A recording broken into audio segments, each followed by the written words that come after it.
तो hello student, देखिए मेरे प्यारे विद्यार्थियों, आप लोगों का अब आप लोगों को 9 तारीख को सामाजिक विज्ञान का पेपर है। ठीक है, एक ऐसा मॉडल पेपर मैं बताने वाला हूं कि यहां से कम 40 या 50 नंबर आपके तैयार हो सकते हैं, क्योंकि हमने हिंदी का देखा और इसके बाद कला का हमने देखा, इसके बाद हमने इंग्लिश का भी हमने एनालाइज किया है।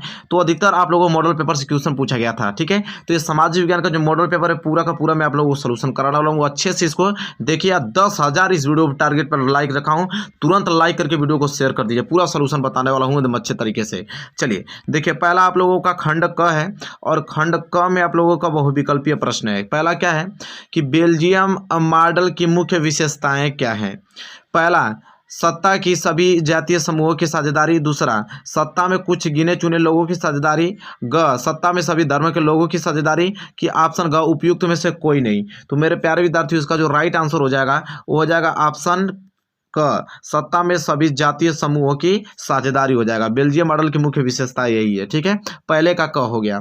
इसके बाद हम बात करें दूसरे का, तो दूसरा आप लोगों को प्रश्न यह है कि महात्मा गांधी ने किस घटना के कारण असहयोग आंदोलन जो है स्थगित कर दिया था। बताइए, रॉलेट एक्ट, की जलियांवाला बाग हत्याकांड, की खिलाफत आंदोलन, की चौरी चौरा कांड। बताइए, बहुत ज्यादा इंपॉर्टेंट है। तो मेरे प्यारे विद्यार्थी, महात्मा गांधी ने किस घटना के कारण असहयोग आंदोलन स्थगित कर दिया था, तो चौरी चौरा कांड के कारण उन्होंने क्या किया, असहयोग आंदोलन स्थगित कर दिया। ठीक है, चलिए नेक्स्ट प्रश्न की तरफ बढ़ते हैं। नेक्स्ट प्रश्न आप लोगों के पास प्रश्न तीसरा है। क्या है तीसरा प्रश्न है कि 1861 में संयुक्त इटली का शासक कौन बना। बहुत ज्यादा इंपॉर्टेंट है।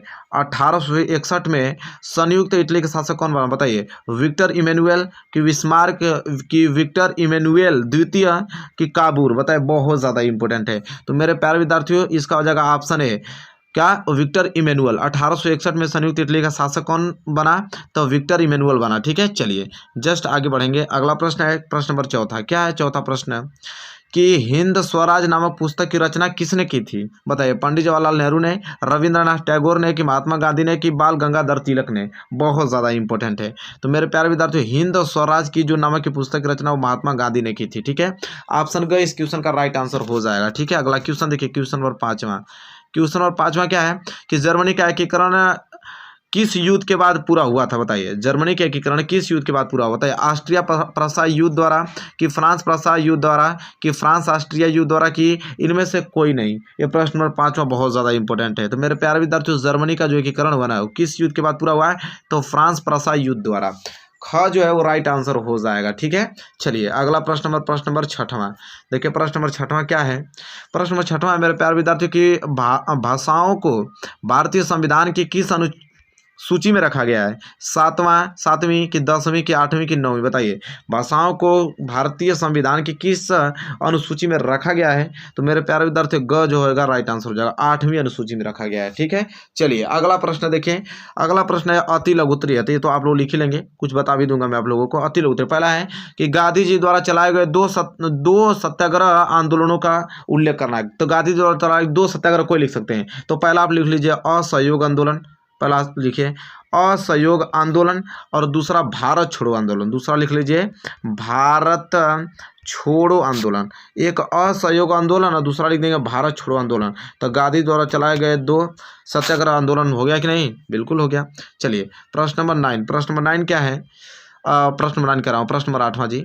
भारतीय लोकतांत्रिक शासन क्यों लोकप्रिय माना जाता है, 2 कारण लिखना है। ठीक है, तो 2 कारण आप लोग बुक से लिख लीजिएगा, नहीं तो इसका सोल्यूशन जब मैं पूरा का पूरा सोल्यूशन कराऊंगा 1-1.5 घंटे में तो उसमें बता दूंगा। ठीक है, चलिए 9वां प्रश्न देखिए, ये तो आना चाहिए। 9वां प्रश्न है कि भारत की जो उत्तर पूर्वीय सीमा पर स्थित 2 लोकतांत्रिक देशों का नाम पूछा है। भारत की उत्तरीय पूर्वी सीमा पर स्थित 2 लोकतांत्रिक देशों का नाम पूछा है। तो आप बता सकते हैं आराम से कि पूर्वी पड़ोसी देश हैं भारत के कौन। एक म्यांमार बता दीजिए, म्यांमार ये भी तो पूर्वी पड़ोसी देश ही है, और दूसरा बांग्लादेश। दूसरा क्या बता देंगे, बांग्लादेश। बांग्लादेश नोट कर लीजिए। ठीक है, ये भी प्रश्न हो गया कि नहीं। इसके बाद लघु उत्तरी है। देखिए, लघु उत्तरी मोस्ट इंपोर्टेंट है, तो ये तो करा दिया जाएगा आप लोगों को कि मरियाना और जर्मनिया कौन थी, उनको चिन्हित द्वारा का उद्देश्य करना है। फिर रॉलेट एक्ट क्या था, गांधी जी ने इस एक्ट को विरोध किस प्रकार किया है, तो ये तो करा भी दिया हूँ मैं मोस्ट इंपोर्टेंट में, हालांकि तब सोल्यूशन कराऊंगा तो करा भी दूंगा। 11वां प्रश्न, वर्तमान लोकतांत्रिक व्यवस्था की 3 चुनौतियों का उल्लेख कीजिए। बहुत ज्यादा इंपॉर्टेंट। और लोकतांत्रिक उत्तरदायी शासन में पारदर्शिता आवश्यक है, इसके पक्ष में अपना मत स्पष्ट करना है। इसके बाद आपका दीर्घ उत्तरी आ जाता है, इसमें के जितना दीर्घ उत्तरीय सभी याद हो जाने चाहिए आपको, ठीक है, पेपर टाइम तक। अंतर्राष्ट्रीय आर्थिक विनिमयों में 3 तरह की देखिए गतियों प्रवाहों का उल्लेख करना है और अपने उत्तर की जो पुष्टि है तो उपयुक्त उदाहरण भी देना है। अगर ये नहीं कर पाते तो वाला तो सिंपल है कि प्रथम विश्व युद्ध के बाद आई आर्थिक मंदी की क्या कारण थी और किन्हीं 2 प्रभावों का भी क्या करना है, उल्लेख करना है यहाँ पे, ठीक है मेरे प्यारे विद्यार्थी। बहुत ज़्यादा प्यारा है, हालांकि हमने सब कुछ क्वेश्चन करा रखा है मोस्ट इंपोर्टेंट पे। 13वां आगे सत्ता की साझेदारी का क्या अर्थ है, यह क्यों आवश्यक है, किन्हीं 2 कारणों का उल्लेख करना है। या तो ये नहीं आ रहा तो ये कर सकते हैं आपके संघवाद का क्या अर्थ है, संघीय प्रणाली की किन्हीं 3 विशेषताओं का उल्लेख करना है।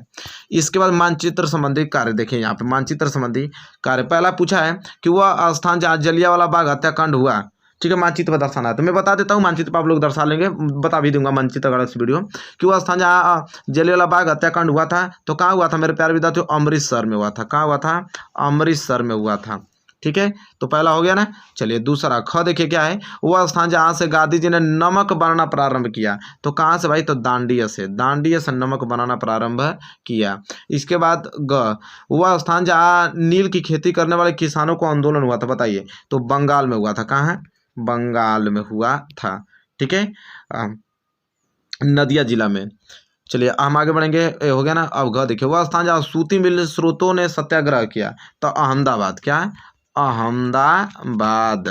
इसके बाद लास्ट है अड़, वह स्थान जहाँ सितंबर 1920 में भारतीय राष्ट्रीय कांग्रेस का अधिवेशन हुआ था भाई, कोलकाता। कहाँ हुआ था, कोलकाता में हुआ था, ठीक है। तो यहाँ मानचित्र भी क्लियर होगा, बस आपको फिगर पर दर्शाना, उसका आंसर बता दिया हूँ।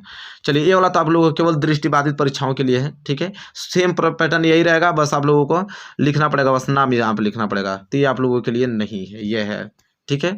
चलिए अब खंड ख देखिए, खंड ख में बहुविकल्पी है, पहले उसको देख लेते हैं।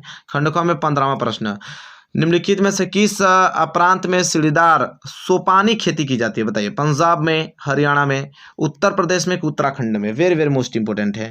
तो मेरे प्यारे विद्यार्थी बता देना चाहूंगा कि निम्नलिखित में से किस प्रांत में सीढ़ीदार कह रहा है कि सीढ़ीदार सोपानी खेती की जाती है, तो उत्तराखंड में मेरे प्यारे विद्यार्थियों। कहाँ, 15 का घ हो जाएगा, उत्तराखंड में की जाती है। इसके बाद 16वां प्रश्न, निम्न में से कौन रबी की फसल है, बताइए। दालें, मोटे अनाज की, चना की, कपास, बताइए। इन चारों से बताना है कि कौन रबी की फसल है, बहुत ज़्यादा इंपॉर्टेंट है। तो मेरे प्यारे विद्यार्थियों चना जो है रबी की फसल है, ठीक है। 16 हो गया। 17वां प्रश्न की तरफ बढ़ता हूँ। 17वां प्रश्न है कि झारखंड में स्थित कोडरमा निम्नलिखित में से किस खनिज का अग्रणी उत्पादक है, बताइए। बॉक्साइट का, अभ्रक का, लौह अयस्क का कि तांबा का। बहुत ज़्यादा इंपॉर्टेंट है, बता देना चाहूँगा इसका आंसर कि झारखंड में क्या पूछा, स्थित कोडरमा निम्नलिखित में से किस खनिज का अग्रणी उत्पादक है, अभ्रक का। किसका, अभ्रक का। तो 17 का क्या हो जाएगा, ख हो जाएगा, ठीक है मेरे प्यारे विद्यार्थियों। चलिए 18वां प्रश्न देखिए। 18वां प्रश्न है कि निम्न में से किस राज्य में काली मृदा मुख्य रूप में पाई जाती है, बताइए। गुजरात में, राजस्थान में, महाराष्ट्र में कि झारखंड में। बहुत ज़्यादा इंपॉर्टेंट है मेरे प्यारे विद्यार्थियों कि निम्न में से किस राज्य में काली मृदा मुख्य रूप में पाई जाती है, तो गुजरात में। कहाँ पे, गुजरात। ऑप्शन क जो होगा राइट आंसर हो जाएगा, ठीक है। चलिए 19वां प्रश्न, मानव विकास सूचकांक जिसे HDI में भारत का स्थान कितना है, 120वां, 130वां, 180वां, 190वां, बताइए। बहुत ज़्यादा इंपॉर्टेंट है। तो देखिए मानव जो विकास सूचकांक है उसमें भारत का जो स्थान है ना, वो 130वां स्थान है। कितना, 130वां। ख जो है राइट आंसर हो जाएगा, ठीक है। चलिए मेरे प्यारे विद्यार्थियों अगला प्रश्न बढ़ेंगे। 20वां प्रश्न देखिए क्या है, भारत आय की दृष्टि से कैसा राष्ट्र है, भारत आय की दृष्टि से कैसा राष्ट्र है। उच्च आय वर्ग वाला कि मध्य आय वर्ग वाला कि निम्न आय वर्ग वाला कि इनमें से कोई नहीं, बताइए। वे बहुत इंपॉर्टेंट है। तो मेरे प्यारे विद्यार्थियों हो जाएगा इनमें से कोई नहीं, घ। 20वां का क्या हो जाएगा, घ हो जाएगा, ठीक है। चलिए इसके बाद देखिए मेरे प्यारे विद्यार्थियों अति लघु उत्तरीय पूछा है कि जैव और अजैव संसाधनों में कोई अंतर लिखे। बता चुका हूँ, अब मिल भी जाएगा, सोल्यूशन में करा दूंगा। सकल घरेलू उत्पाद से क्या समझते हैं, और प्रच्छन्न बेरोजगारी की कोई अन्य नाम लिखना है यहाँ पे, ठीक है। 3 प्रश्न दिए हैं, तीनों का सोल्यूशन आपको करा दिया जाएगा। इसके बाद लघु उत्तरीय देखिए। लघु उत्तरीय प्रश्न क्या है कि आग्नेय तथा क्रांतिक चट्टानों में खनिजों का निर्माण किस प्रकार होता है। 3 नंबर के लिए बहुत प्यारा प्रश्न होता है, ठीक है। किसी एक पेय फसल का नाम लिखिए और उसको उगाने के लिए अनुकूल भौगोलिक परिस्थितियों का वर्णन कीजिए। प्रश्न दोनों में करा चुका हूँ, ठीक है, जाके आप देखेंगे।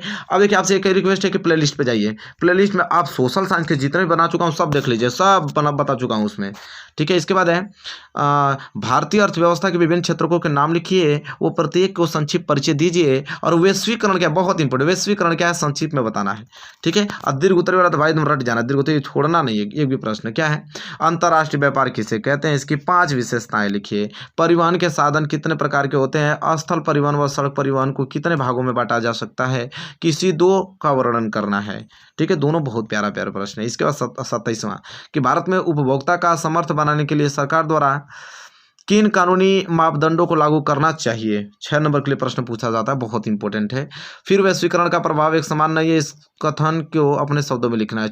6 नंबर के लिए प्रश्न है। ठीक है, देखिए मानचित्र कार्य देख लेते हैं।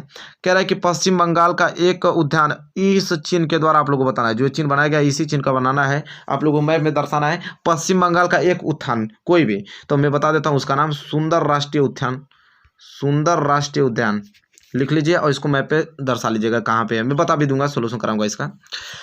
इसके बाद नर्मदा नदी पर बने बांध को, नर्मदा नदी पर जितने बांध बने उसको इस सिंबल से दर्शाना है। तो नर्मदा नदी पर कौन बांध बना है, सरदार सरोवर बांध बना है नर्मदा नदी पे, सरदार सरोवर बांध, तो सरदार सरोवर बांध को इस चिन्ह से आप लोगों को दर्शाना है। ठीक है।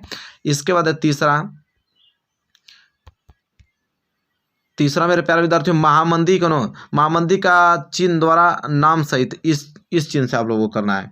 तो महामंदी तीसरा है, तो महामंदी का रायपुर लिखेंगे, क्या है रायपुर, इसको चिन्ह से दर्शा दीजिए। फिर क्या नेक्स्ट है, झारखंड की एक कोयला क्षेत्र आपको इस त्रिभुज के आकार जो है त्रिभुज के आकार से दर्शाना है। झारखंड का एक कोयला क्षेत्र है।